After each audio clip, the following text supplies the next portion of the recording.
andito na ako ngayon sa park. Naghihintay ng oras para mag-start ng shift ko. I think I'll be finishing at 5:30 and then going home to shower and then prepare my things. Tapos magpapahatid kami kay Kuya Joff, kasama namin sa bahay, going to airport. Si Adja naman, matatapos ng 4:30. So I think mauuna siyang uuwi sa bahay. Una din siyang matatapos mag-prepare. Actually, naka-prepare na kami guys, pero gusto namin i-double check para sure talaga na walang maiiwan sa mga gamit namin. So yeah, I'm gonna catch you guys up soon. Bye!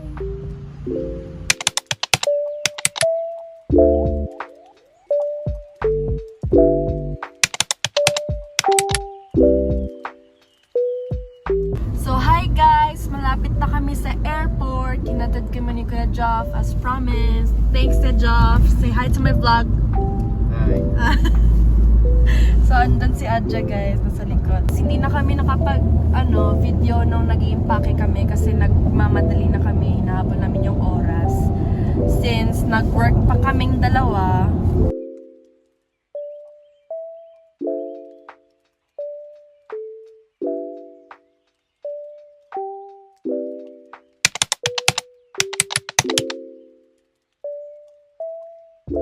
we're here! Thanks, Kuya Joff!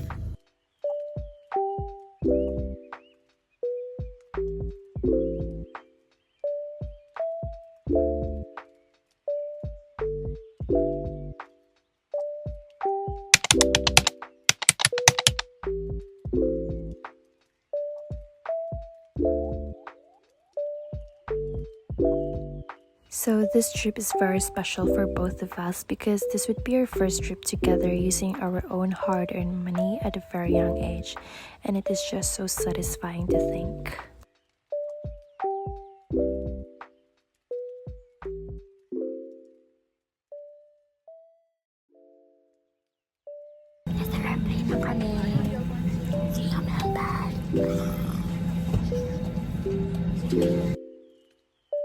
So I do have an anxiety when riding a plane, but luckily I have my cousin with me all throughout the travel, so it became bearable. Thanks, Adja. Guys, ang lamig. You know, 8 degrees kami ngayon. It's very good.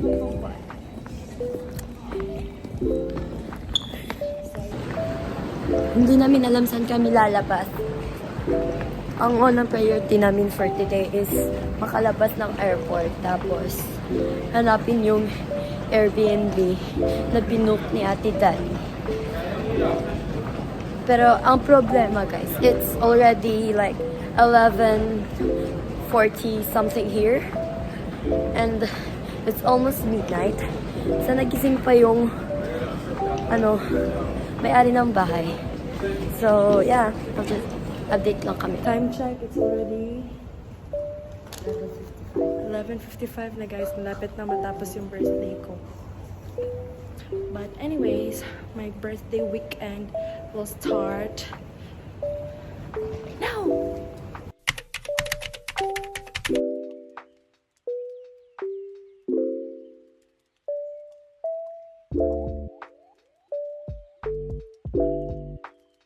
Guys, naglalakad na kami papunta sa binook namin na Airbnb.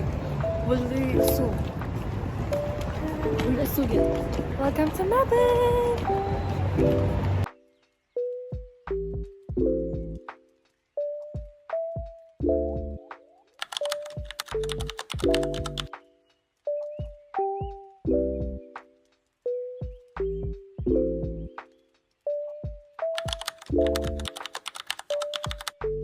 So here's our day one. First things first, we purchased our Mikey card for us to be able to ride the public transpo. It is a must guys when you're traveling to prevent yourself from getting a fine. Di po uso dito ang 1, 2, 3.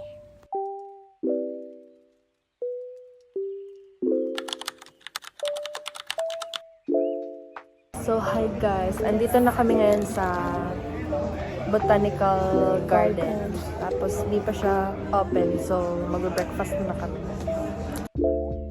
Ito yung mukha ng chicken katsu.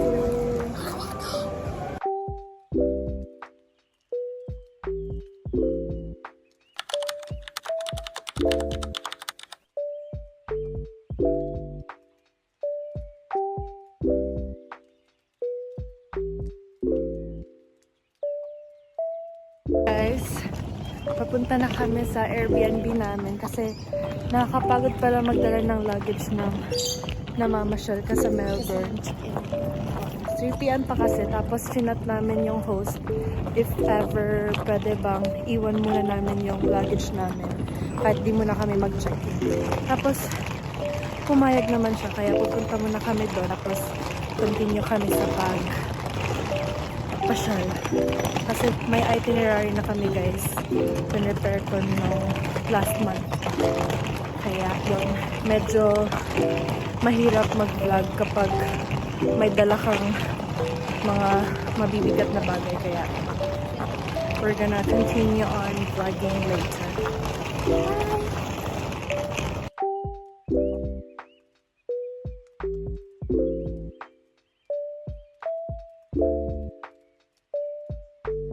Guys, nakasakay na kami. Naiwan na namin yung mga luggage namin sa Airbnb.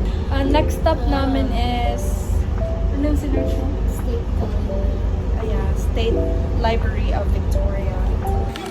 So, dito kami ngayon sa Pepper Lunch Guys. Time check 1:41. Tapos magla-lunch na lang kami.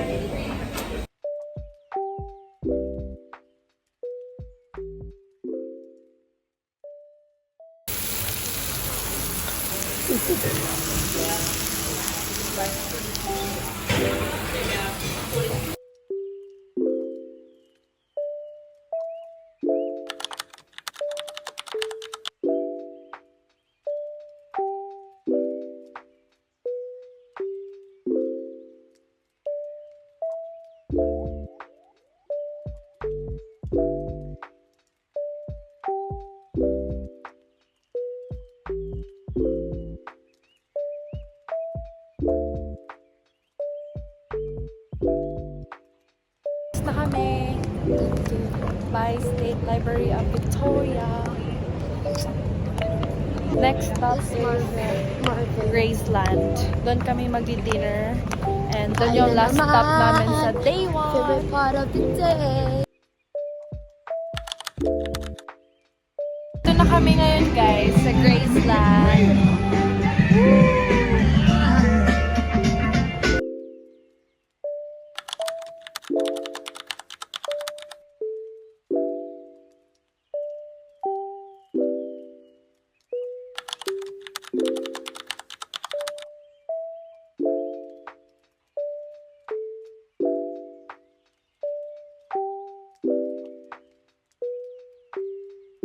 So, ayun guys, di na namin binidyo yung pauwi kami. Pero, dito na kami ngayon sa binook namin na Airbnb ni Adja. Nag-half-back na kaming dalawa. And, gutom pa rin kami from Graceland. So, malapit lang kami sa 7-Eleven. Kaya, bibili kami ng ramen. So, day 2! Andito na kami ngayon guys sa bus stop. Naghihintay ng bus namin. Dadating ng 4 minutes. Day 2's itinerary is a quick visit to Lola namin. It's a long travel since it's 2 hours away from the city, pero labaran.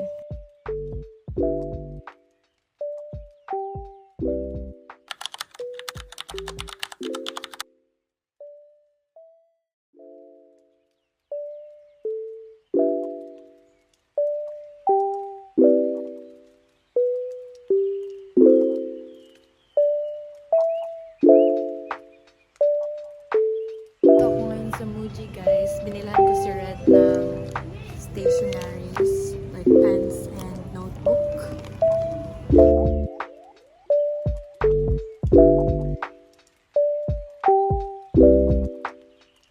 So yun guys, feel guys.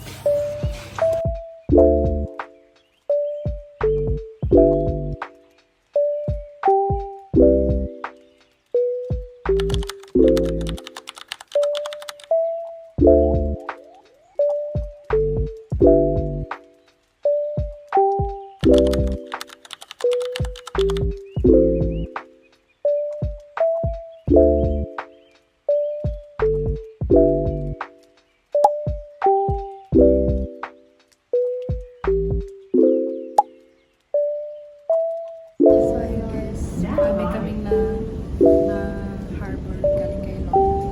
Hindi kami nakapag-video masyado.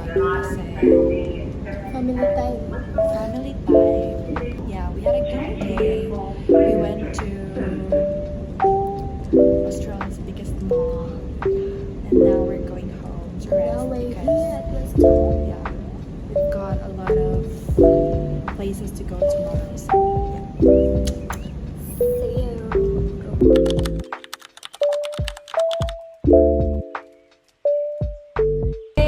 3, we're going to the cathedral. Kami ng museum. Tapos punta kami ng beaches dito sa Melbourne. So,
ito na kami sa National Gallery of Victoria.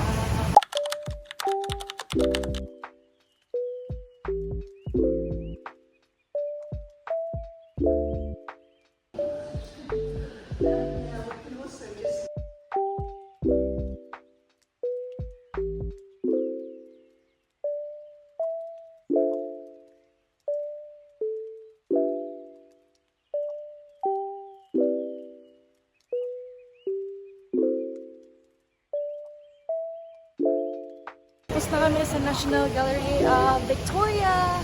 Punta na kami ngayon sa St. Kilda Beach, guys. So, catch you guys up soon when we arrive there.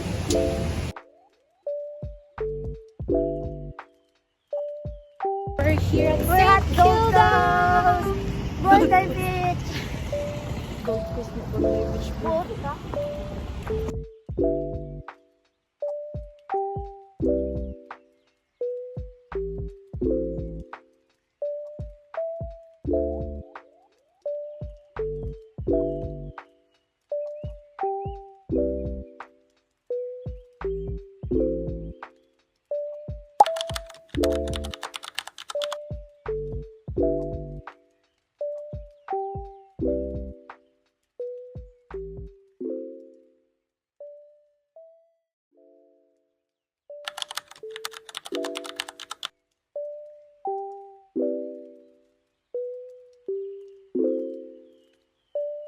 Ito na kami sa Brighton Beach, guys.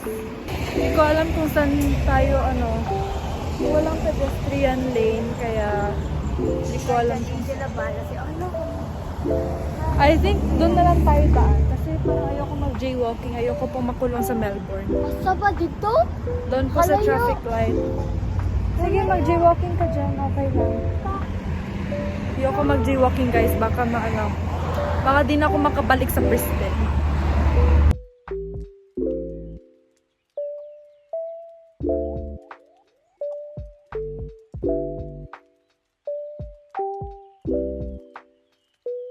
Dito na kami, guys. Brighton.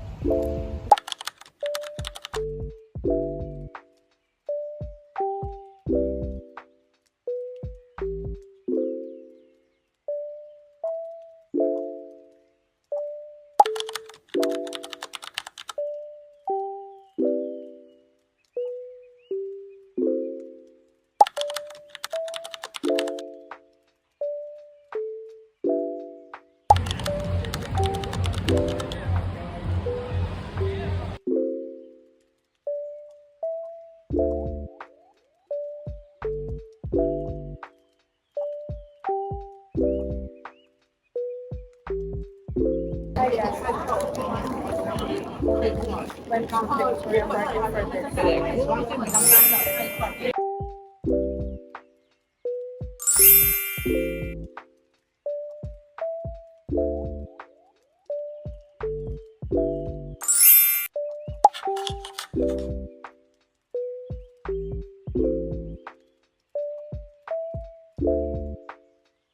Here's our food, guys. guys. Busy na si ante. She ordered eggs benedict and I ordered waffle. Tada!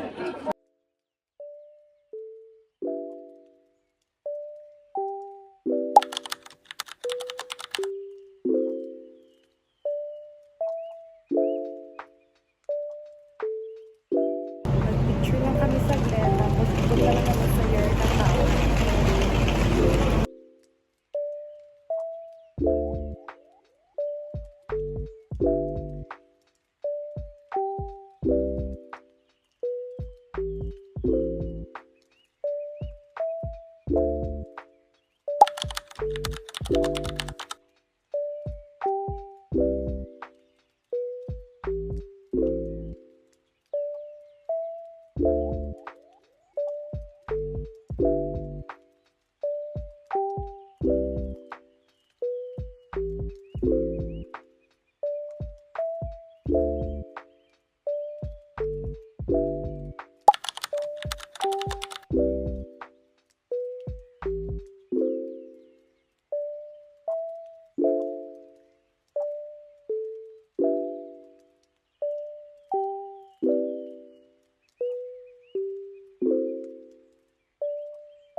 So ayun guys, ito-try namin yung edge.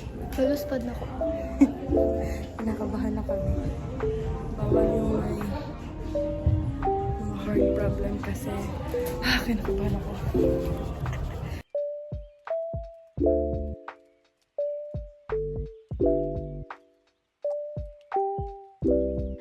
Sadly, we are not allowed to bring any electronic devices inside the edge due to safety reasons, but thanks for the breathtaking experience. We really had fun watching the Mabon City from above. Ayun guys, Pinoy yung nag-assist sa amin sa edge, kaya dami naming freebies na digital pictures from the edge. Thank you po ate. Ito po yung view. Limone. Wow!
We arrived at Gold Coast Airport. Back to being alipin ng mga salapi.